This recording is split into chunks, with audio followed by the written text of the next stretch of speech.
Hier, je regardais la vidéo de Nassim Saïdi. Au cours des 8 derniers mois, j'ai pu augmenter ma VO2 max de 20 points.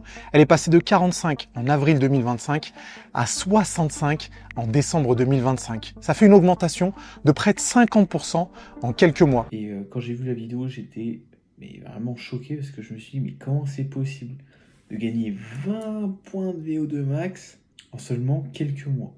Du coup, je regarde la vidéo, tout. Plus j'avance dans la vidéo, plus je me dis, putain, franchement, la perf, pas mal du tout, hein. Et je commence à aller voir dans les commentaires et je tombe sur des commentaires comme ça. Et je me dis, non, mais les gens, c'est des fous. Genre, je suis d'accord que 20 points de VO2 max, c'est énorme, mais il faut quand même remettre en contexte. Il a une endurance fondamentale qui est à 5,30, 5,45, je crois, suivant ses runs. Et c'est pas non plus stratosphérique. En fait, c'est juste que vous vous arrêtez sur une valeur qui est juste la VO2 max. Et en fait, c'est impressionnant. Mais par exemple, il y a personne qui parle de la VO2 à Blumenfeld, qui est à 101. Mais là, Nassim, il fait de la muscu. Il a eu plein de critiques parce que les gens disaient qu'il était dopé.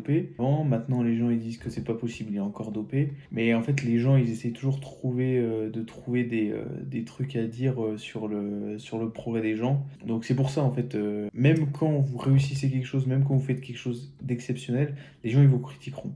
Donc franchement, faites vos trucs. Dans tous les cas, vous serez critiqués. Allez faire de la course à pied, allez faire du triathlon, vous voulez faire des Ironman, mais allez-y. Et vous souciez pas du regard des autres.